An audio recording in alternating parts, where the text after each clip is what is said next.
Taste the Daily. பொள்ளாச்சியில் கல்லூரி மாணவிகளுக்கு கூட்டு பாலியல் வன்கொடுமை வழக்கில் 9 பேரும் குற்றவாளிகள். கோவை மகளிர் நீதிமன்றம் தீர்ப்பு.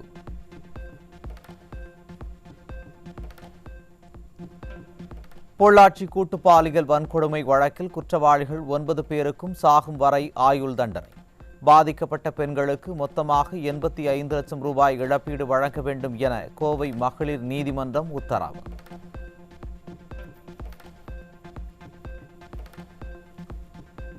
பொள்ளாச்சி பாலியல் வழக்கில் கோவை மகளிர் நீதிமன்றம் தீர்ப்பு அளித்திருப்பது வரவேற்கத்தக்கது.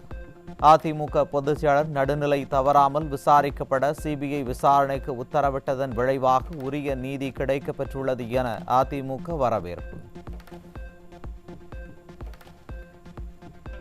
அண்ணா பல்கலைக்கழக வழக்கில் யாரை காப்பாற்ற எஃப்ஐஆர் லீக் செய்தது ஸ்டாலின் மாடல் திமுக அரசு என அதிமுக கேள்வி. சிபிஐ விசாரணையை முழு மூச்சாக இந்த ஸ்டாலின் மாடல் திமுக அரசு எதிர்த்ததே ஏன் யாரை காப்பாற்ற துடிக்கிறது திமுக எனவும் அதிமுக கேள்வி.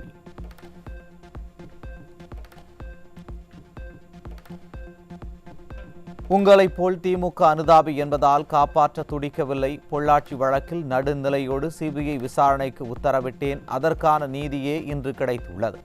வழக்கம் போல் உங்கள் ஸ்டிக்கரை தூக்கி கொண்டு வராதீர்கள் ஸ்டாலின் என அதிமுக பொதுச் செயலர் விமர்சனம். அண்ணா பல்கலை பாலியல் வழக்கில் குற்றவாளி ஞானசேகரன் வீட்டில் அமர்ந்து பிரியாணி சாப்பிட்ட உங்கள் அமைச்சர் மீதும் சென்னை துணை மேயர் மீதும் விசாரணை நடத்த துப்பில்லை.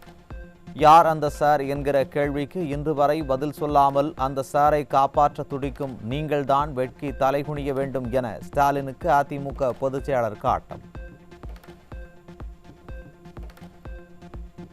திண்டுக்கல் மாவட்டம் நிலக்கோட்டை அருகே சிறுமியிடம் பாலியல் அத்துமீறலில் ஈடுபட்ட சம்பவம்.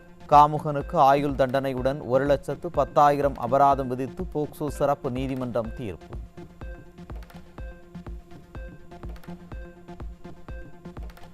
தஞ்சாவூரில் 17 வயது மாணவியை புகைப்படம் எடுத்து தன்னை திருமணம் செய்து கொள்ளுமாறு கூறி பாலியல் சீண்டல் செய்து மிரட்டிய ஆட்டோ ஓட்டுநர் போக்சோவில் சிக்கினார். அப்பா ஸ்டாலினின் திமுக ஆட்சியில் பாதுகாப்பு இல்லா நிலை தொடர்கதையாகி வரும் நிலையில் சிறுமிகள் வெளியில் செல்லவே அச்சப்படும் அவலம்.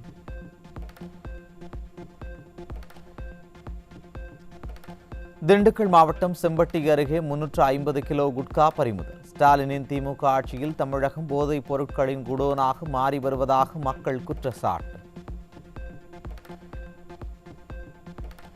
சென்னை 1000 விளக்கு பகுதியில் உள்ள ரெஸ்டாரண்டில் புகையிலை கலந்த ஹூக்கா பார் நடத்திய மேலாளர் பிடிபட்டார். திமுக ஆட்சியில் உளவுத்துறை உறங்கிக் கொண்டு இருப்பதால் போதை கலாச்சாரம் அதிகரித்து விட்டதாக மக்கள் வேதனை. புதுக்கோட்டையில் வடகாடு சாதி மோதலை கண்டித்து திமுக கூட்டணியான விசிக அறிவித்திருந்த போராட்டத்திற்கு விடியா ஸ்டாலினின் காவல்துறை அனுமதி மறுத்ததால் நீதிமன்றத்தை நாடிய தொல் திருமாவளவன். காவல்துறையும் ஸ்டாலின் மாடல் ஆட்சியையும் கண்டித்து போராடக்கூட உரிமை இல்லாமல் ஸ்டாலின் கூட்டணியில் அடிமையாகிவிட்ட விடுதலை சிறுத்தைகள் என மக்கள் விமர்சனம்.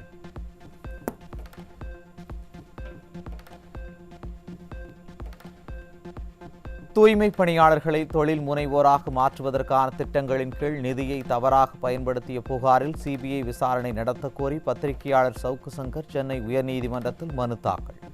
வழக்கு நாளை நீதிபதிகள் ஜி.ஆர். சுவாமிநாதன் மற்றும் எம். நிர்மல்குமார் முன் பட்டியலிடப்படும் என்று எதிர்பார்ப்பு.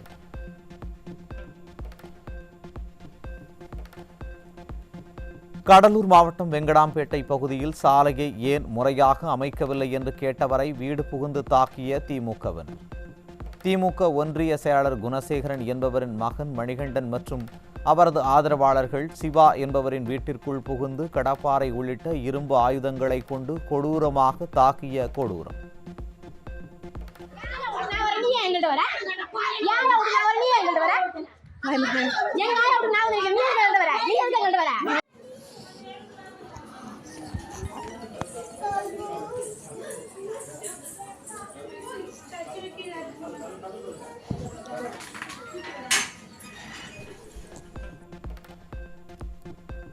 திருவண்ணாமலை மாவட்டம் ஆரணியில் நடைபெற்ற திமுக கூட்டத்தில் திமுகவில் இணைந்தால் பெண்களுக்கு 1000 ரூபாய் வழங்கப்படும் என கூறிய திமுக எம்பி.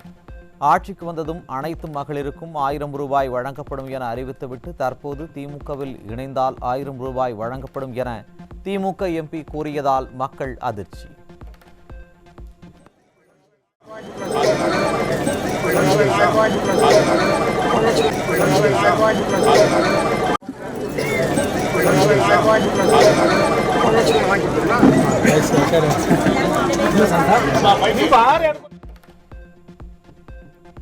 விடியா ஸ்டாலின் ஆட்சியில் உயர்கல்வித்துறையின் மோசமான நிர்வாகம், பேராசிரியர்கள் பற்றாக்குறை, குறைவான நேரம் கற்பித்தல் ஆகியவற்றால் 10,000 மாணவர்கள் தேர்ச்சி பெற முடியாமல் தவிப்பு.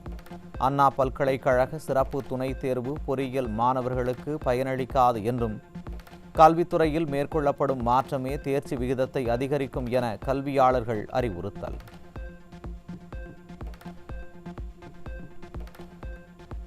கோயம்புத்தூர் மாவட்டத்தில் வேர்வாடல் நோய் தாக்குதலால் 28 லட்சம் தென்னை மரங்கள் வெட்டப்படும் அபாயம்.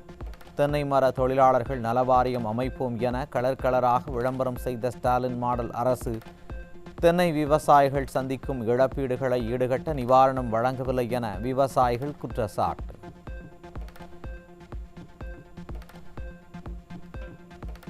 கேரள வேர்வாடல் நோய் பாதிப்பால் தமிழ்நாட்டில் தேங்காய் விளைச்சல் 60% குறைவு.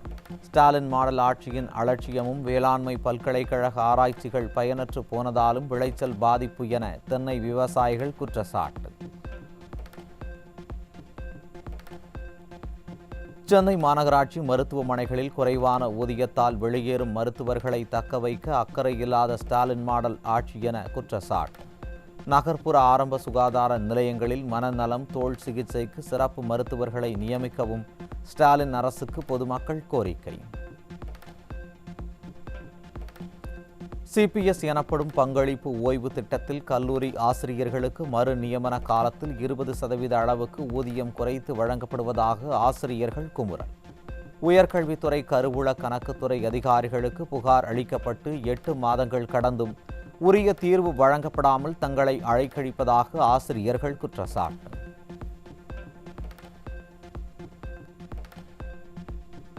ஸ்டாலினின் நிர்வாக சீர்கேட்டால் தமிழக பொறியியல் கல்லூரிகளில் ஏராளமான இடங்கள் காலியாகும் அபாயம்.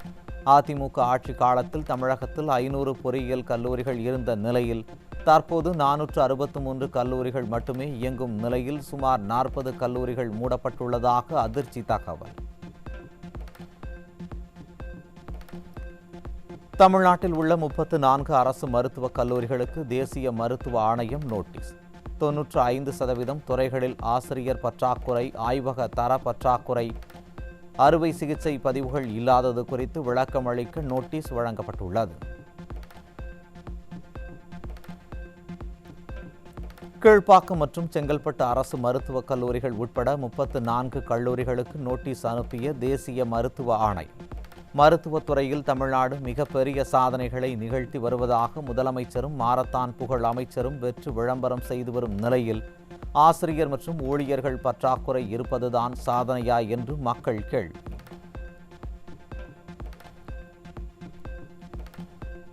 நாடு முழுவதும் 17,88,165 மாணவ மாணவிகள் எழுதிய சிபிஎஸ்இ +2 பொதுத் தேர்வு முடிவுகள் வெளியானது. பொதுத் தேர்வு எழுதிய மாணவ மாணவிகள் 88.39% பேர் தேர்ச்சி பெற்றுள்ளனர்.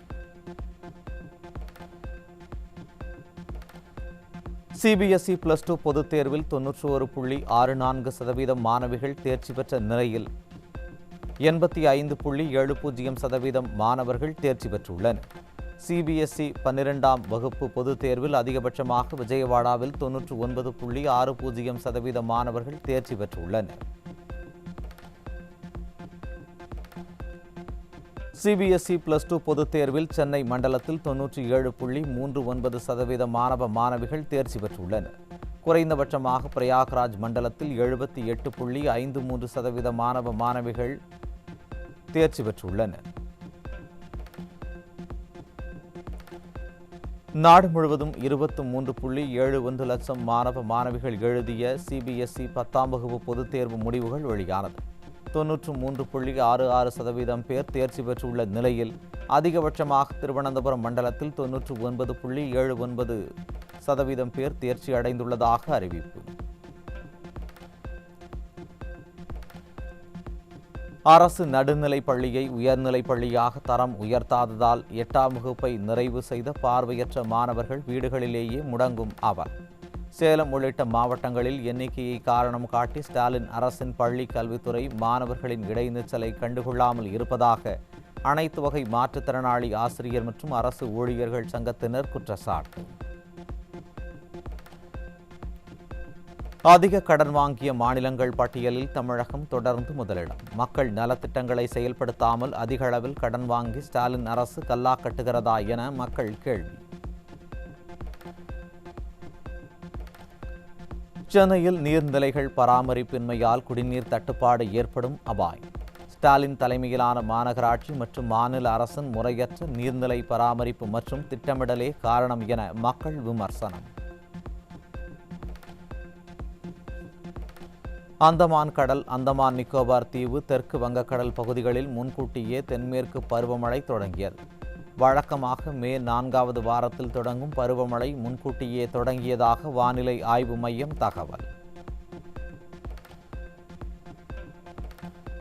ராணிப்பேட்டை மாவட்டம் வாலாஜாப்பேட்டை அருகே தகாத உறவில் இருந்த பெண்ணை வெட்டி கொலை செய்த நிதி நிறுவன உரிமையாளர். விடியாதிமுக ஆட்சியில் காவல்துறை மீதான பயம் இல்லாததால் குற்ற சம்பவங்கள் அதிகரித்துவிட்டதாக மக்கள் குற்றச்சாட்டு.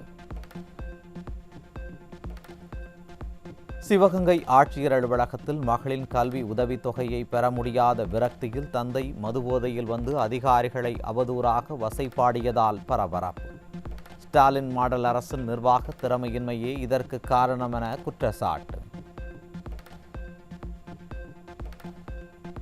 பெரம்பலூர் மாவட்டம் குன்னம் அருகே விவசாய நிலத்திற்கு தனிப்பட்டா வழங்க 2000 ரூபாய் லஞ்சம் வாங்கிய கிராம நிர்வாக அலுவலர் பிடிபட்டார். விடியா ஸ்டாலின் ஆட்சியில் அரசு அதிகாரிகள் லஞ்ச லாவண்யத்தில் திளைத்து வருவதாக மக்கள் குற்றச்சாட்டு.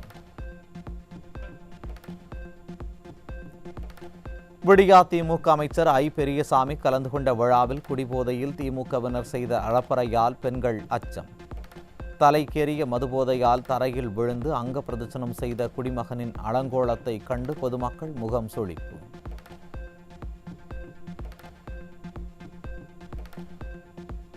சேலம் மாவட்டம் வீரபாண்டி அருகே குடிநீர் குழாய் இணைப்பு பணிகளை தடுத்து நிறுத்தி திமுக நிர்வாகிகள் அராஜகம். ஸ்டாலினின் திமுக ஆட்சியில் திமுகவினர்களின் அராஜகம் நாளுக்கு நாள் அதிகரித்து வருவதால் வேதனைக்குள்ளாகும் மக்கள். தென்காசி மாவட்டம் புளியங்குடியில் விளைச்சல் பாதிப்பால் எலுமிச்சை விலை குறைவு. 1 கிலோ எலுமிச்சை அதிகபட்சம் 240 ரூபாய் வரை விற்கப்பட்ட நிலையில் தற்போது விலை 140 ரூபாயாக குறைந்துள்ளதால் விவசாயிகள் கவலை.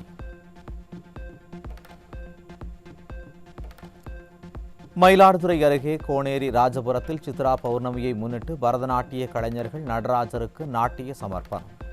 தமிழகம் மட்டுமின்றி இலங்கை, சிங்கப்பூர், மலேசியா ஆகிய நாடுகளைச் சேர்ந்த மொத்தம் 2200 நாட்டிய கலைஞர்கள் பரதநாட்டியம் ஆடி நடராஜருக்கு நாட்டிய சமர்ப்பணம் செய்தனர்.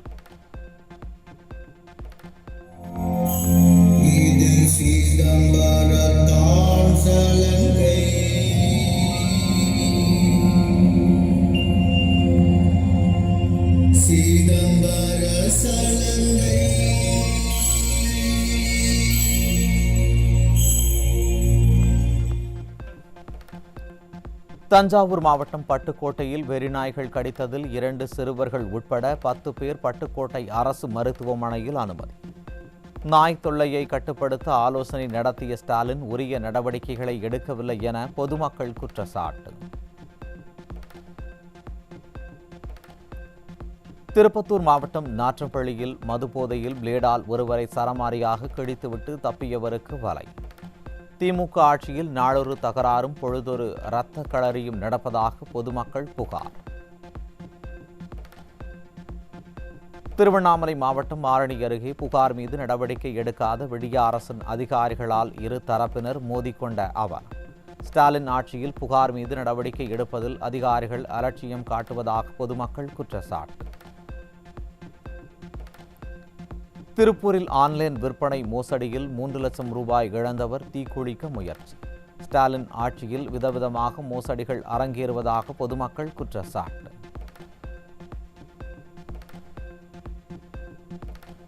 சேலம் மாவட்டம் சங்ககிரி அருகே ஓடும் அரசு பேருந்தில் இருந்து 9 மாத குழந்தை தவறி விழுந்து உயிரிழந்த சம்பவம். விடியா திமுக ஆட்சியில் அரசு பேருந்து பணியாளர்கள் அலட்சியத்துடன் செயல்படுவதாக பொதுமக்கள் குற்றச்சாட்டு. சிவகங்கை மாவட்டம் சிங்கமுனரியில் அரசு பேருந்து பழுதாகி நின்றதால் பயணிகள் அவதி. ஸ்டாலின் அரசு பழைய ஓட்டை உடைசல் பேருந்துகளை இயக்காமல் புதிய பேருந்துகளை இயக்க வேண்டும் என பொதுமக்கள் கோரிக்கை. சென்னையில் தங்கம் விலை காலை 120 ரூபாய் உயர்ந்த நிலையில் தற்போது மேலும் 720 ரூபாய் உயர்வு. சென்னையில் 22 கேரட் தங்கத்தின் விலை 1 கிராம் 8,855 ரூபாய்க்கும் 1 சவரன் 70,840 ரூபாய்க்கும் விற்பனை.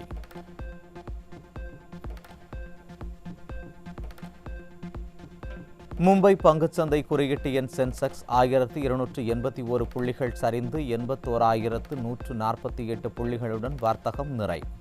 தேசிய பங்குச்சந்தை குறியீட்டு எண் நிப்டி 346 புள்ளிகள் சரிந்து 24,578 புள்ளிகளுடன் வர்த்தகம் நிறைவு பெற்றது.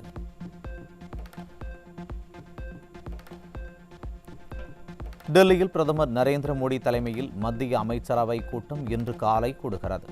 மத்திய அமைச்சரவை கூட்டத்தை தொடர்ந்து பாதுகாப்பு விவகாரங்களுக்கான அமைச்சரவை கூட்டமும் நடைபெற உள்ளது.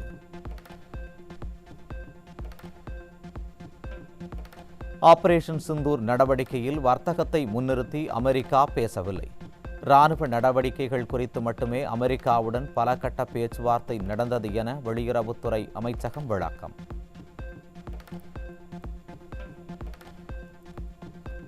நேற்று மாலை முதல் ஏர்டெல் சேவை முடங்கியதால் கடும் அவதியடைந்த பயனர்கள். சுமார் 5 மணி நேரத்திற்கு பின்னர் சேவை சீரானதால் பயனர்கள் நிம்மதி.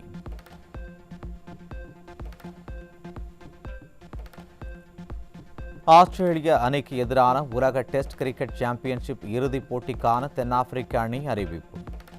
கேப்டன் பவுமா தலைமையிலான தென்னாப்பிரிக்க அணியில் இடம் பிடித்தார் தமிழ்நாட்டை பூர்வீகமாக கொண்ட வீரர் சேனூரன் முத்துசாமி. பஞ்சாப் மாநிலம் ஆதம்பூரில் உள்ள விமானப்படை தளம் சேதமடைந்ததாக பாகிஸ்தான் பொய் பிரச்சாரம் செய்த நிலையில் பிரதமர் நரேந்திர மோடி விமானப்படை தளத்திற்கு சென்றார். ஆபரேஷன் சிந்தூர் வெற்றியை தொடர்ந்து விமானப்படை வீரர்களையும் பிரதமர் சந்தித்து பேசினார்.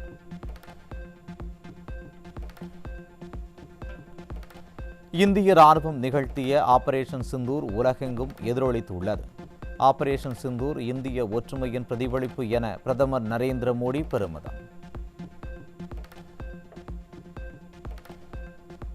இந்தியாவின் ட்ரோன் ஏவுகணைகளால் பாகிஸ்தான் தூக்கத்தை தொலைத்துள்ளது. அணு ஆயுத பிளாக்மெயிலுக்கு இந்தியா அடிபணியாது என பிரதமர் நரேந்திர மோடி திட்டவட்டம்.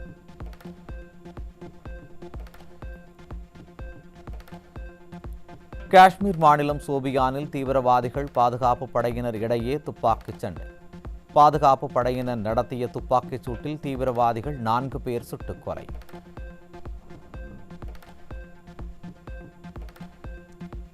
அறிமுக இயக்குனர் கிருஷ்ணசங்கர் இயக்கியுள்ள தி வெர்டிக்ட் படத்தின் ட்ரெய்லர் வெளியானது. கிரைம் த்ரில்லர் இன்வெஸ்டிகேஷன் கதைக்களத்தில் உருவாகியுள்ள இந்த படம் மே 30ஆம் தேதி வெளியாக உள்ளதாக படக்குழு அறிவிப்பு.